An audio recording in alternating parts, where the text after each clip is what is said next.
Vice President Professor Yemi Osinbajo says Nigeria cannot afford to go to war and asks political elites to speak up on the truth of the matter that unites us as a country. And the federal government rolls out plan to reduce poverty in Nigeria. The Debt Management Office too says Nigeria's debt servicing profile to revenue is what should worry Nigerians.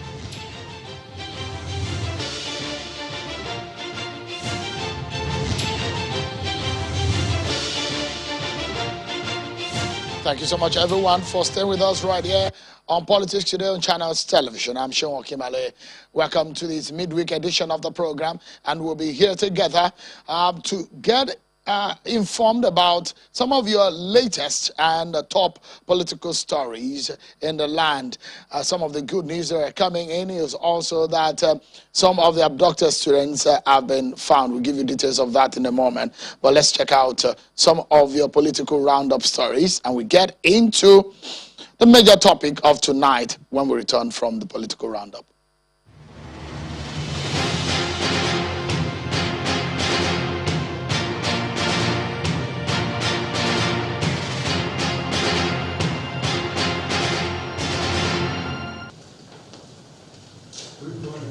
The President, Muhammadu Buhari, presided over the Federal Executive Council meeting where debates on the worsening poverty in Nigeria topped the priority of issues discussed.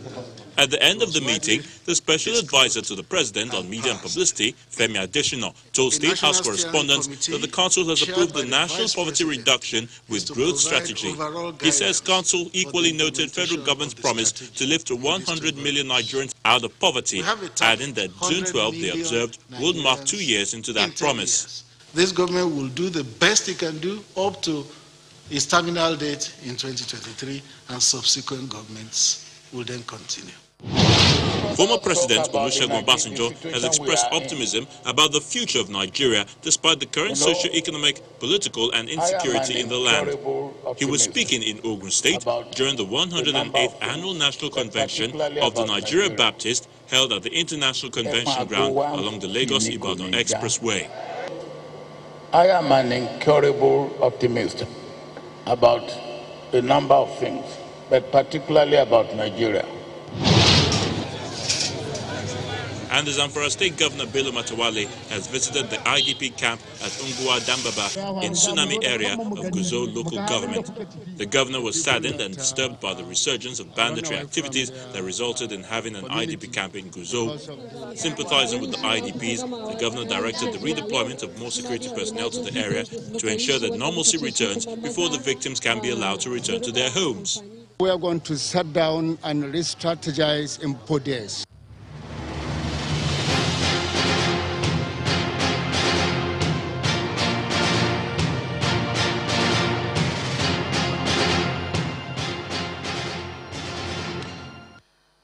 Perhaps the biggest story in the land is that of security and how we can keep safe. There was an emotional debate over this matter in the National Assembly where some lawmakers were drawn to tears.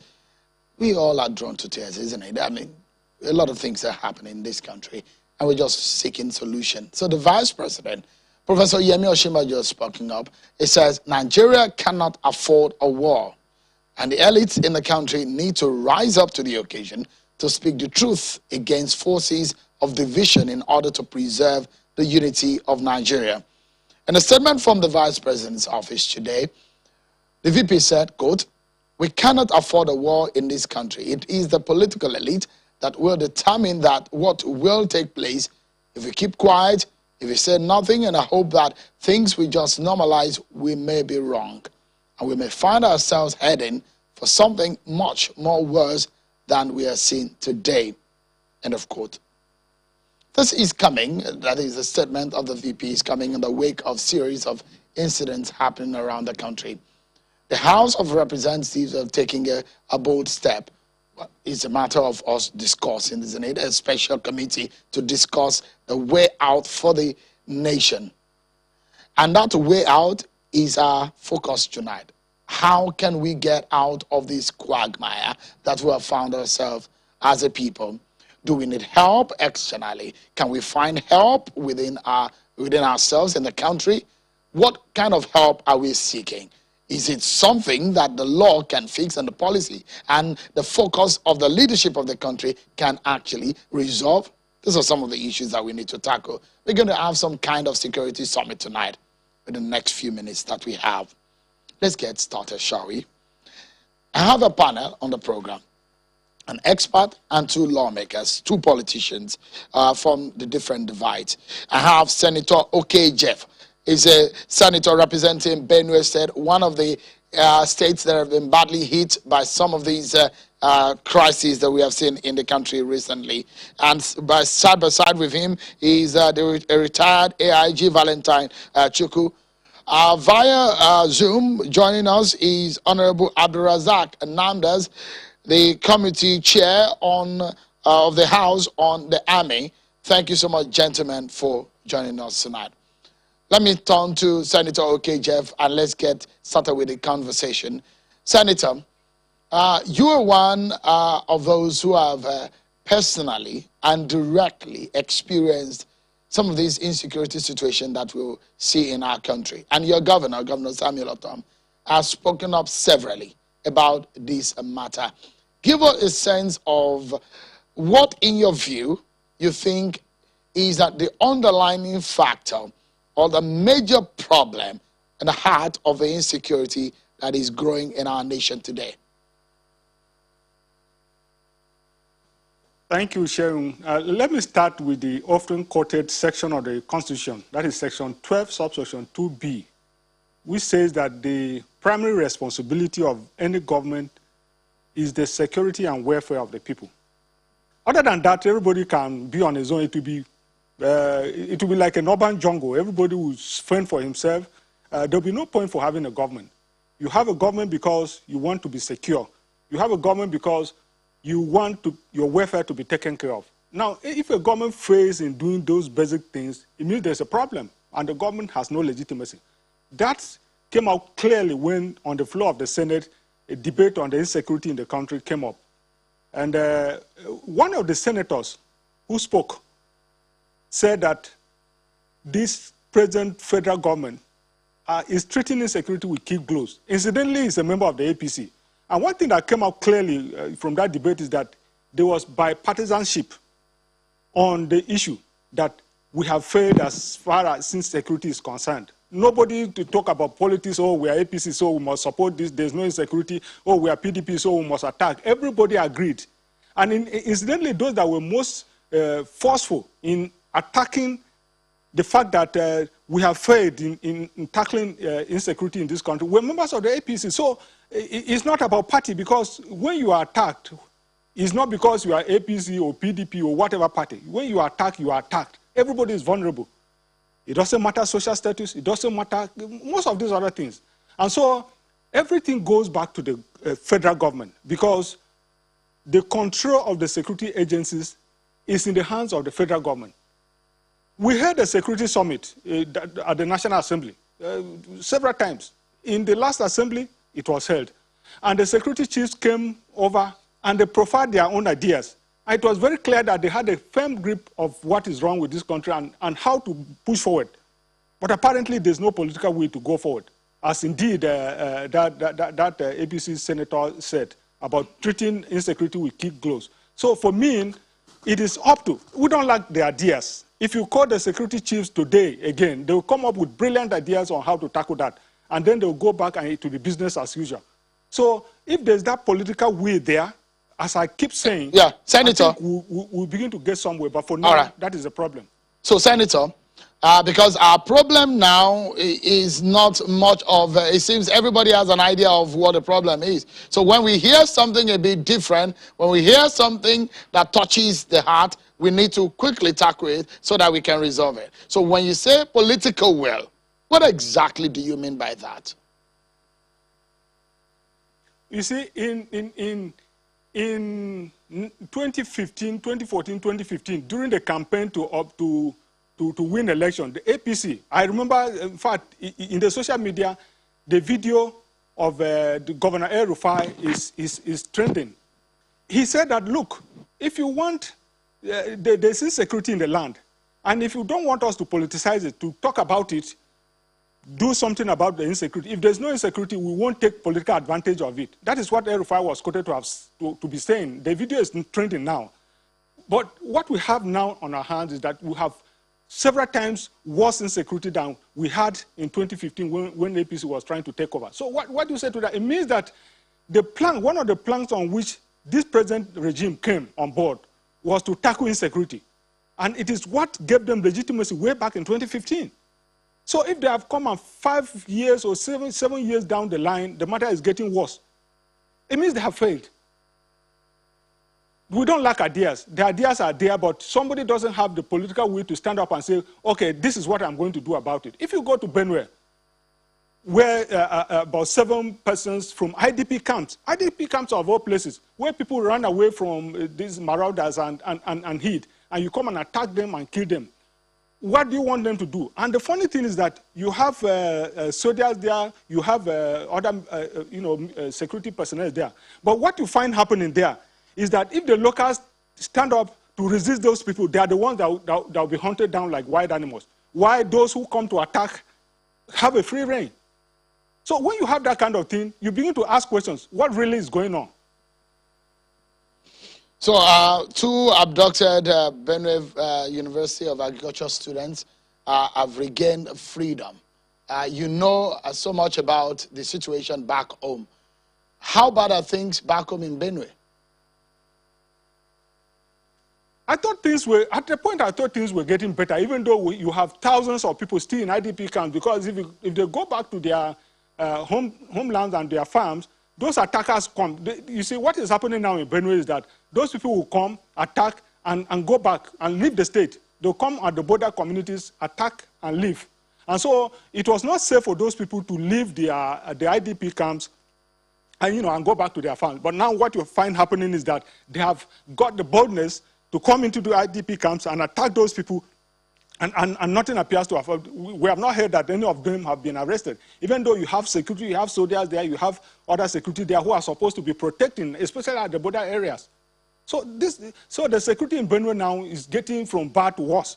I was reporting on the previous occasions that I had the opportunity to talk, I was reporting that things are getting back to normal a little bit, even though we have people at the security, at the IDP camps. But I can't say that anymore with what has happened recently. So it means that nobody is safe. So let's turn to Honorable Abdulrazak Namdas, the committee chair in the House of Reps on the Army. Honorable, give us a sense of what you think is happening. You heard what Senator Okejeff has said about the situation. He's pointing the accusing finger. He said, look, the political will is the major problem. Do you agree with him? Well, I think it's not it's part of the problem. It can't be entirely the political will alone. It's part of the problem. I want to say that the issue of this crisis means that all the leaders must be serious, and all hands must be on deck in order to achieve that. I think it is very important to note that this crisis, we have to change strategy. And I think my own feeling is that each time we are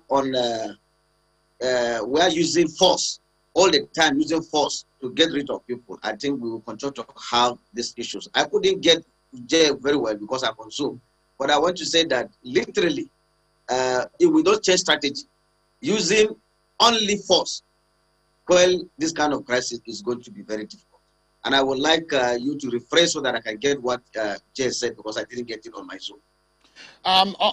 Senator Okejeff said the political will of the leadership of the country is a major problem, because I asked him to explain what he meant by that. He said there's been several discussions on the way forward. The military, they've met with the service chiefs, they told them very good ideas on how to resolve the problem, but he kept saying the political will is a problem, and that was why I was asking you. You are the chair, you're a member of the APC, and he made reference to what happened and the promise, what happened before 2015 election, and the promises your party made as to what you will do in resolving the problem. When he says political will, your party is in power. How do you react to that? Yes, I think I want to start off on the fact that we shouldn't actually politicize this crisis.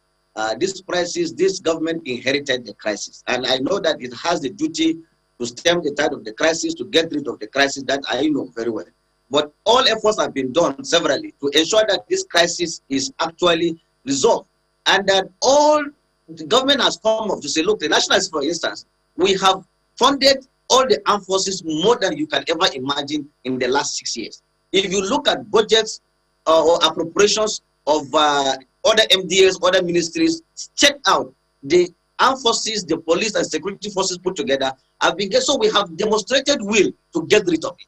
But because this is a multifaceted issue, it is not only one issue. It cannot be said to be lack of political will. But I also know that we must do more in order to get rid of it. I agree with him that we have to do more. But to say as if completely we lack the political will, it may not necessarily be true. So the government has done its best in terms of funding, in terms of even looking for equipment. Like, let me tell you now, this government has paid money upfront for procurement of arms and then even helicopters to counter aircraft. But up to now, it has not come. So whose fault is it? Is it lack of political will to place order that you have paid 100% upfront? In fact, people are even alleging that this money has actually been siphoned. But that's not the truth. It's because people have not seen the aircraft landing in Nigeria and what have you. So they keep thinking that this money has been taken away. But I know that 100% of that money has been paid. This is also a political will to solve the problem. So, but the issue at stake here is that for us to solve this problem, we must discuss with both the locals and the government, so that we must have intelligence. We must talk to the people, and it's going to be multifaceted and it must be bipartisan in nature. So let's get a sense of where we are at right now. You are the chair of the committee on the army, so you have information. Also, yes. You're also a member of that committee inaugurated today by the Speaker, a special committee on security. You can also give us a sense of what that means. But tell us, Honorable, you said that there is money that has been provided, more than before. There is political will. But in the last 1 year or so, things have gone from bad to worse in this country in terms of security. At the time, we thought that, oh, things are getting better. There are some people moving from IDP camps probably back to their homes in some part of the northeast. They are not taking territories. But now in Niger, in part of Borno, some of communities are being taken over by Boko Haram. So what has happened? What changed? How did things now get so bad in the last few months? I quite agree with you that things are getting bad, and I'm also worried as a chairman House Committee on Army.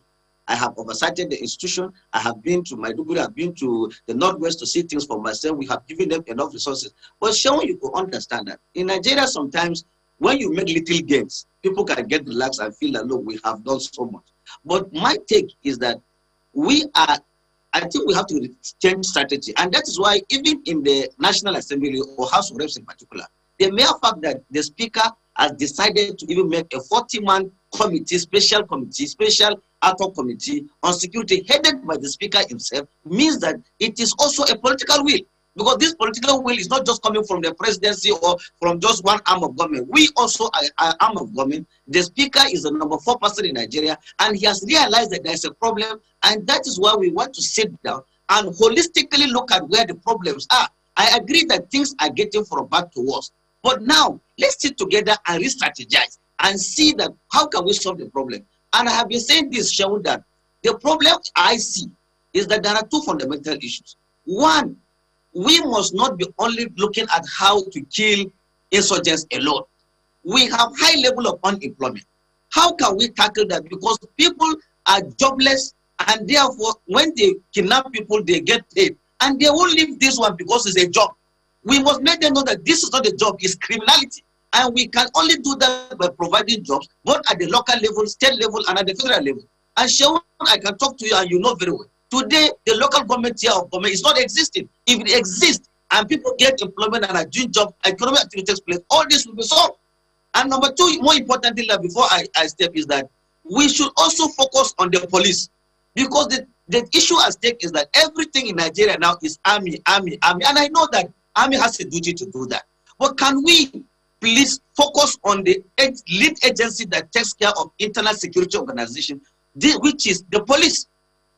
Empower the police, give them more training, give them all the necessary support, and let's see what happens. Because the army, as I speak today, I can be quoted, they lack personnel.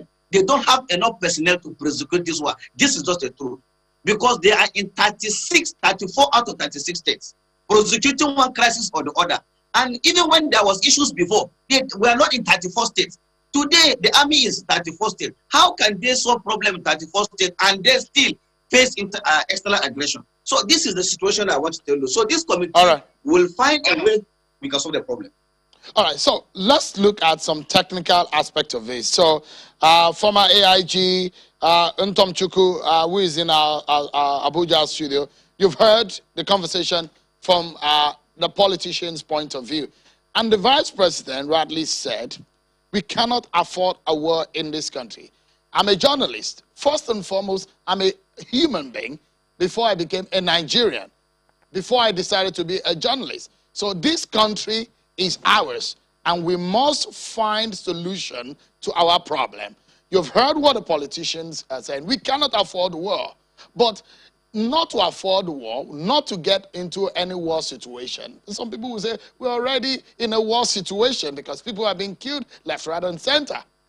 From your own technical and professional point of view, how did we get here? What is wrong? Shehu, thank you for having me here. I want to, first of all, let you know that I am a Deputy Inspector General of Police, not Assistant Inspector General of Police retired. Apologies for that, sorry. From professional point of view, how do we get here? We get here because over some years now, for decades now, the police have been grossly underfunded, have been relegated to the background. And since 2015, when there is resurgence in Boko Haram insurgency due to rising international terrorism occasioned by religious bigotry and extremism, the emphasis has always been to fight external aggression. And most of the attention has been turned to funding the army to the detriment of the police, which is the lead agency on internal security. But I thank God that right now there is a police trust fund, but the funding is still not there available for them to make procurements. So once the funding is there for them to make adequate procurement, the police will occupy the space that they are supposed to occupy as a lead agency on internal security. Again, there is this perceived marginalization of some sections of the country, rising from the middle belt to south-south to southeast. There has always been this perceived marginalization of the people. They want to participate, they want to be included, they want to be receive appointments, equitable appointments in the security services and other services in the country. But this is not forthcoming. So it has a political dimension to some extent where the leadership must ensure there's fairness and justice in the land. And then the police, as I said, need to be retrained, need to be equipped, need to be properly put in their right position, because when the army is in the front, the police has to occupy the rear so that there will be no gap.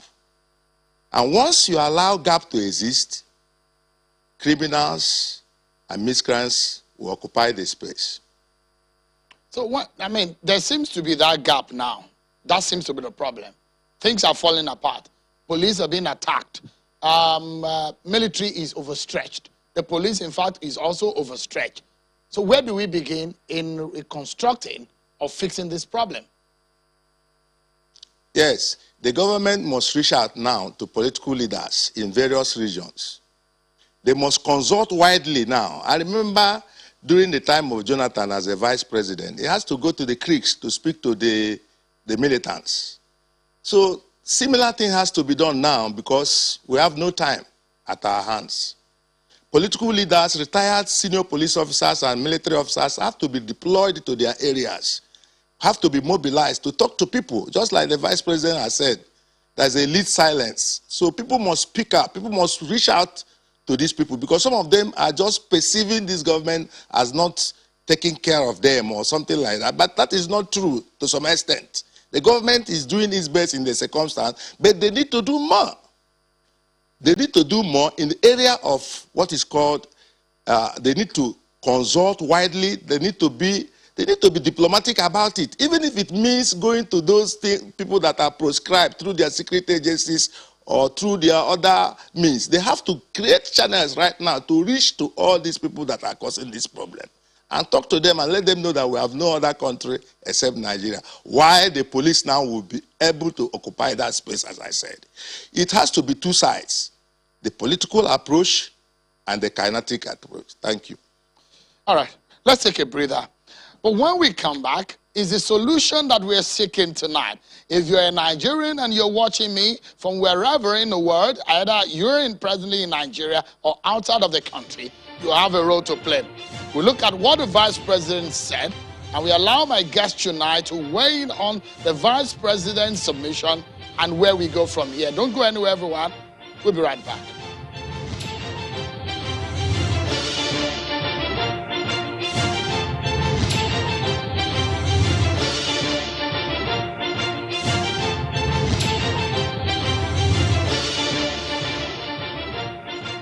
I want to thank everyone for spending some moments with us right here on the program. Whatever you're doing and you're watching right now, you are also part of this nation-building process that we're on tonight. In these next few minutes that we have left, let's get back to the conversation with my partner tonight.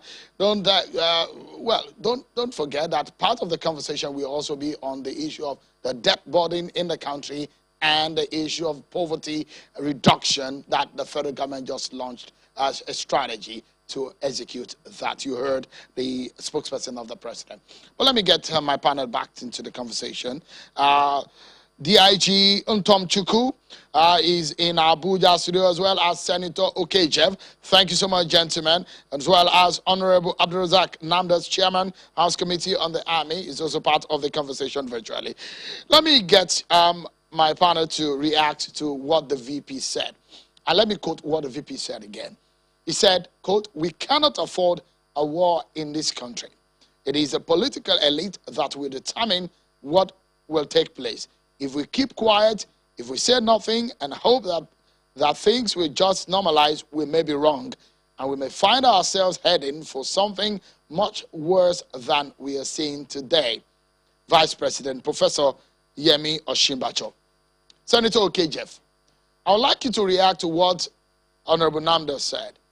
I disagree with you about the issue of political will, and I also would like you to react to what the Vice President said today that I quoted now. Okay, well, I heard what my friend Namdas said, and at least he said that the army is deployed in 34 states out of the 36 states that we have. That is clear indication that you have insecurity problem in this country on a very massive scale. Otherwise, it's the police that are supposed to deal with internal security, not the army. So that in itself is loud testimony to the fact that matters have gone out of hand. And when I talk about, political will, I'm basically laying it at the doorsteps of the presidency, the executive arm of government, because every day, almost every day, you find the House or the Senate sitting, a motion on insecurity will come on the floor, and resolutions will be taken. So the legislative arm of government is doing its own, because that is, if you look at the constitutional provision, there's not much we can do other than to draw attention through resolutions or even passing bills. That is what we are supposed to do. After that, it lays in the domain of the executive arm of apologies if I may cut in, Senator. Apologies. So to be clear that we're getting you right, If you were the president, for example, when you say there is a lack of political will, if you were the president today, what would you do? Let me give you an example. I made reference to what happened in Benue, for instance, when the president was said to have given an order that if you see people with AK-47 and you tell them to drop and they don't, you shoot them aside because they are up to no good. What you find happening is that when you find certain groups of bandits there with AK-47, nothing appears to happen. That inspires criminals all over the country because some from other parts will say, oh, these people did that and nothing happened. This is, for me, is lack of political way to tackle it. You know, because you are giving inspiration to others to commit criminality, and when others take up, for instance, if the Benue community takes up arms now to combat those people, it is they that the police or the other security people will go after, not those who are attacking. I don't think that's how to fight criminality. So, but I mean, don't think that's how to fight criminality at all. So, Senator, that you've pointed things out, and it goes into the direction of inaction and action. You're saying the president should have done something that he's not doing. What would that be exactly? What should he be doing, or what should he have done? We have to be decisive with criminals. That's what I mean. Let me give you an example. Way back, you remember the incident when the president asked the then Inspector General to go to Benue during those killings of 2019, I believe, and the man didn't go there. He came to Nasarawa State and stayed there and never went to Benue. And much later, the president was interviewed and he said, oh, he didn't know that the man didn't go to Benue. I mean, that doesn't speak well about how the security is handled in this country. That's why when my colleague said he was handling insecurity with kid gloves, in my contribution on the floor, I entirely agreed with him. So I think we have to step up. The president has to step up. That is my position, and that is the position of the Senate as far as the debate went yesterday, that he has to step up. Things are not going well. And that position was bereft of political direction. Everybody agreed. APC, PDP, or whatever agreed that that is what should happen. And so that is what I'm stating. As to the vice president, as to the position of the vice president, I agree 100% with him.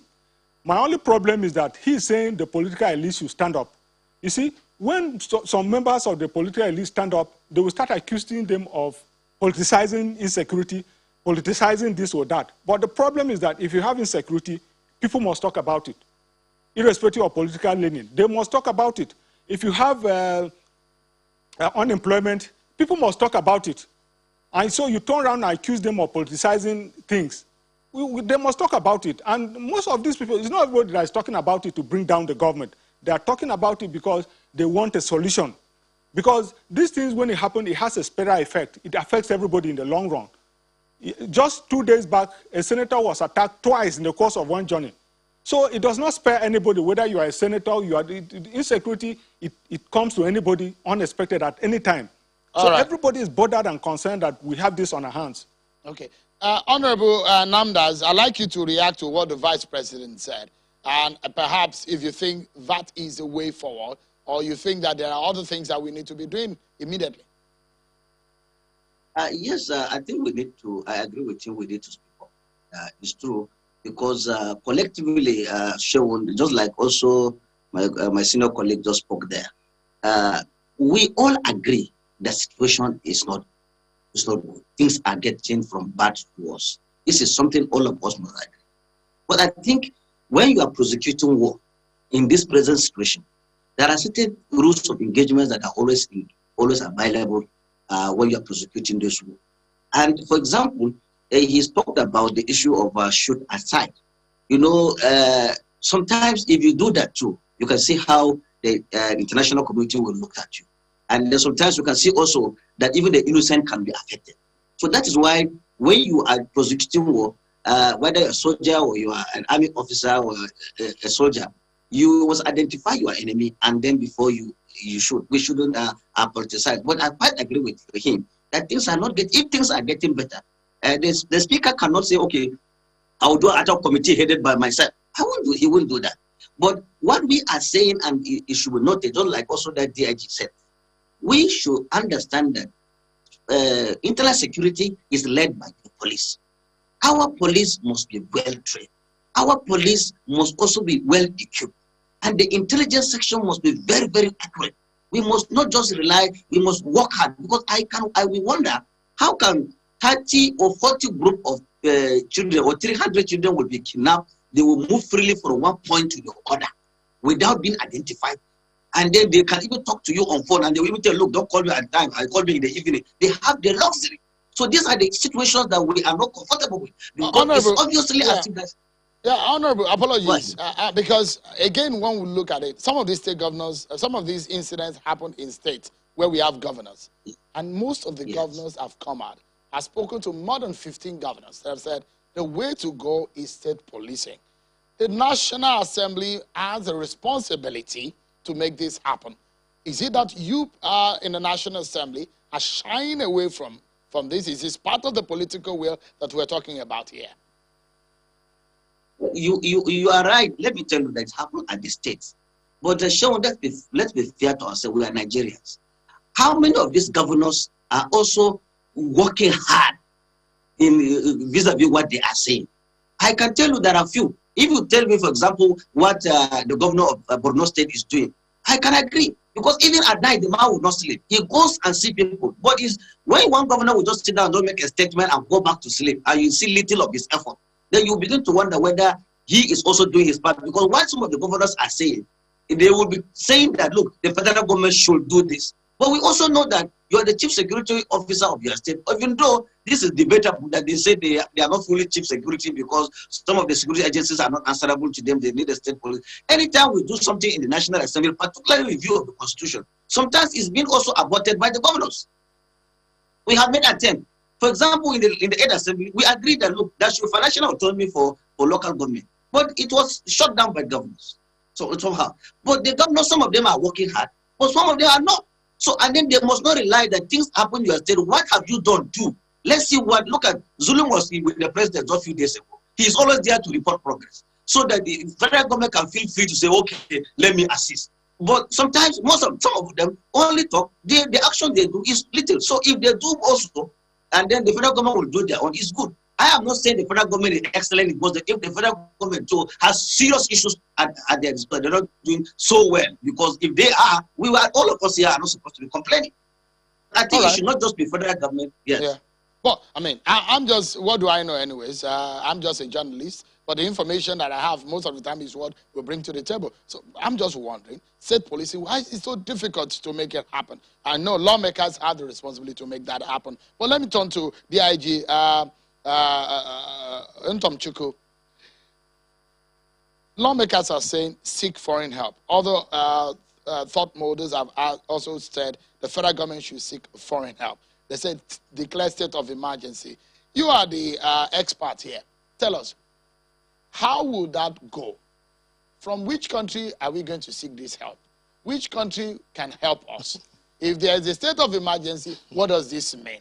How do we run this country if there is a state of emergency? Are those the kind of solutions that we need to look at? Yeah. Let me say something about state of emergency. I believe that the president can declare state of emergency on security. And by that I mean that resources, human and material resources, are to be pulled together to quickly support the security agencies to build capacity to respond to these emerging threats.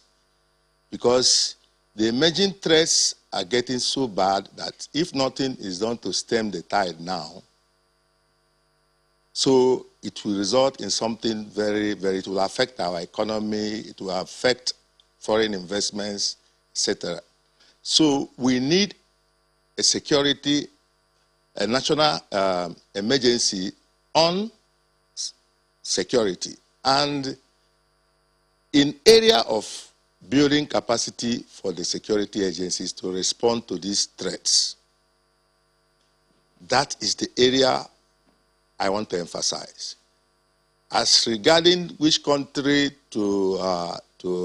that's a political decision, I am not in a position to say something in that respect, because the president or the government has all it takes to decide in national interest whether to invite mercenaries or our friends, our neighbors to assist us. And I think they are doing that by trying to engage multinational forces to help us in our borders and to ensure that we, on our own part, do our best to ensure that we push back insurgency. But as I said, the political solution we need now is emergency on security has to be declared for the purpose of building capacity of the security agencies to respond to these emerging trends. I must sincerely thank the three wise men on the program tonight. Senator Jeff, Emmanuel Jeff, Senator Benue Northwest District, and Mr. Valentine Untomchukwu, retired Deputy Inspector General of Police, and Honorable Abdurazak Namdes, member of the APC and Chairman House Committee on the Army. Thank you so much, gentlemen, for joining us tonight and sharing your thoughts on national security. Thank you, sir. Appreciate it. So let's switch gears now and talk about another national matter, which is, it has to do with economy. So the Federal Executive Council today, after their meeting, we were told that they debated the worsening poverty in Nigeria as a matter of top priority. At the end of that meeting, the special advisor to the president on media and publicity, Mr. Femi Adesina, told journalists that the council has approved a national poverty reduction with growth strategy. He says the council equally noted the federal government's promise to lift 100 million Nigerians out of poverty. And that's not the only issue. Another matter is the debt profile of the country. So the Director General of the Debt Management Office, Patience Onia, at a workshop today says that they released a guidelines for legal framework on debt management operations. And she says that the problem is a lack of laws to guide state governments on borrowing.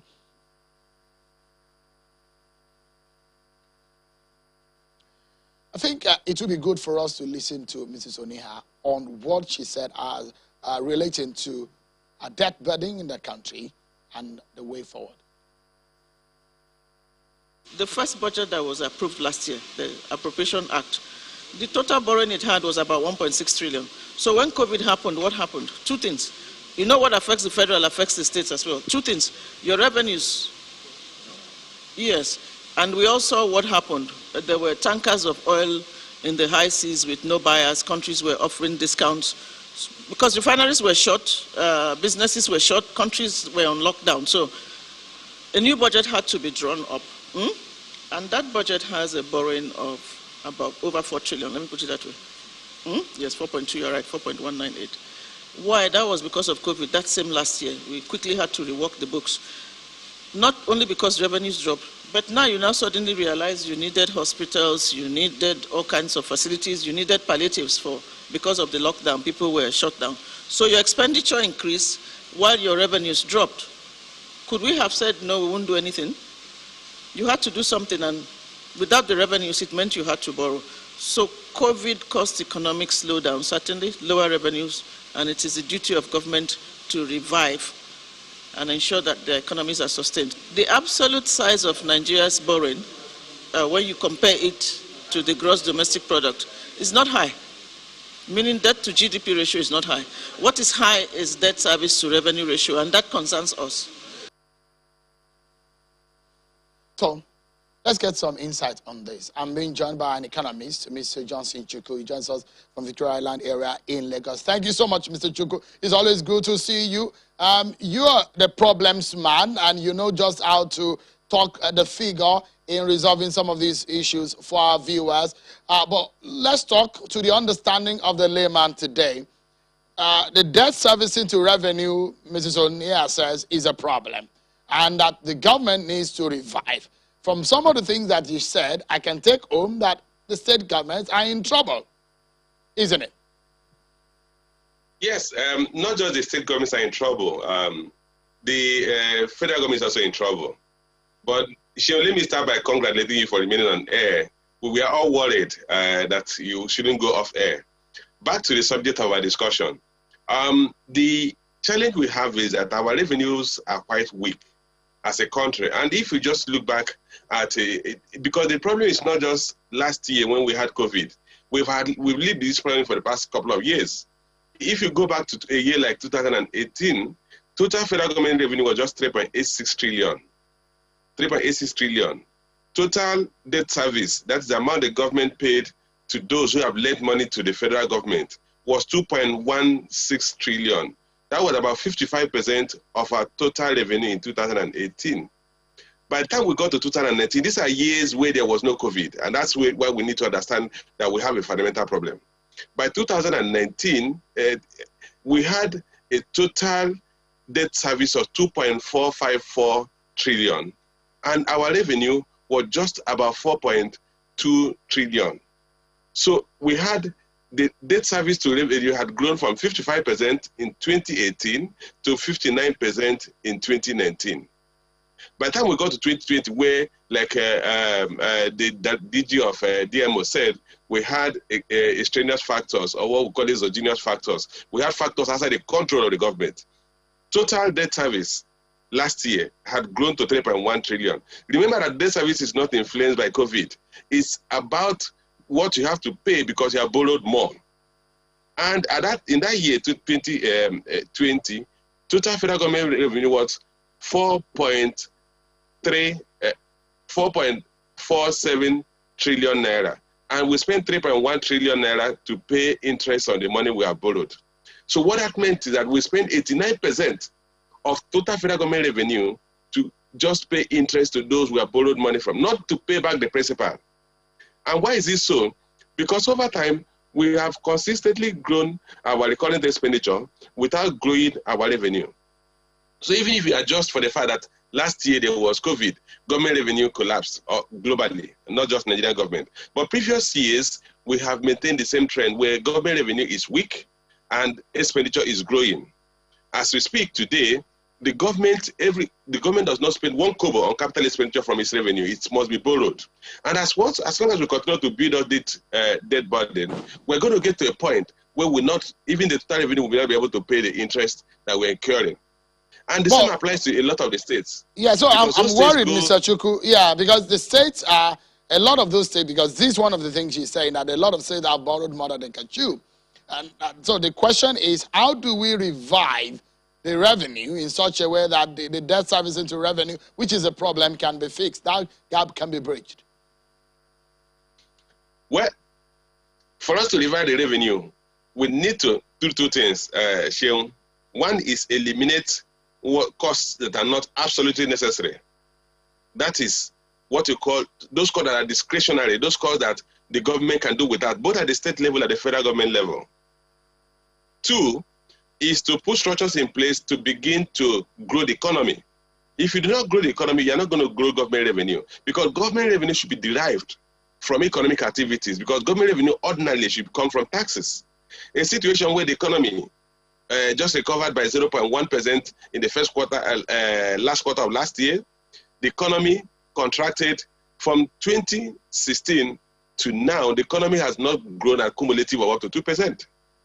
While as population has grown consistently at 3%. So if we do not have the appropriate economic policies that will incentivize businesses to set up in Nigeria and produce effectively and efficiently, then we are not going to grow the economy. And if you do not grow the economy, you are not going to grow government revenue. Government revenue will still depend on what we sell from fuel, from crude. And as long as that is the major source of income, we will continue to face declining revenue, because crude price is an unstable market product. We can't determine the crude price.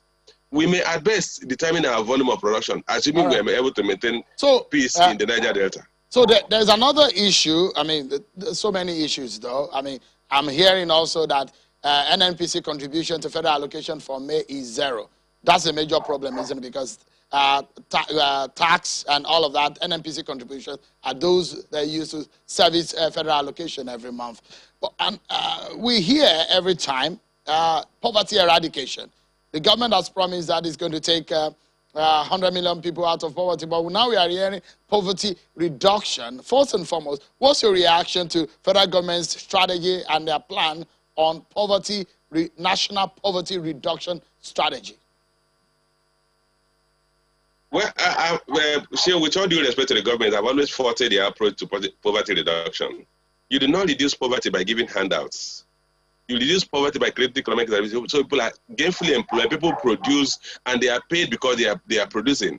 Look at the issue of employing. I think 770,000 or so people each. I think 10 from each of the local governments. The issue the government is unable to pay them because they are not producing anything. The way to reduce poverty is to create an economic environment where manufacturers and businesses will set up, employ citizens of that country. Those citizens will produce. As they produce, they are paid because of their productivity. And then from the income they earn, they consume goods, and that will stimulate additional production. The idea of handouts, of feed a child once in school, of giving handouts of 10,000 naira to market women or whoever, cannot effectively take anybody out of poverty, because once you consume that handout, you need to wait for another handout, and you remain poor until you begin to earn income. So the approach should be that the government should focus on creating the right environment for business to grow and set up. Because let me remind you, we've heard that Kia and a couple of companies are going to Ghana to set up their vehicle manufacturing plants. In Ghana, Ghana has a population of about the size of Lagos. Ghanaian economy is just about $52 billion. What are they going to do? They are going to set up in Ghana to target the Nigerian market. Because ordinarily they should set up where the market is. But because we do not have the appropriate policies, appropriate security, appropriate environment that will incentivize those people to come to Nigeria, they are going to our neighboring country to set up. Until we do that, we are not going to create the employment we need to create. And as long as you're not creating employment, you are not going to take anybody out of poverty. All right. Well, so much. Because there's 2 years now out of the 10-year timeline for the 100 million people to be taken out of poverty. But we do hope that in the coming days, things will get better and the government will get on track in getting some of these plans achieved. I must sincerely thank you, Mr. Johnson Chukwu. It's always a great pleasure on the manner in which you break things down for us right here. Thank you so much indeed for your time. My pleasure. Thank you. But that's our show for today, everyone. Many thanks for watching. I'm Sean Kimale. Bye-bye.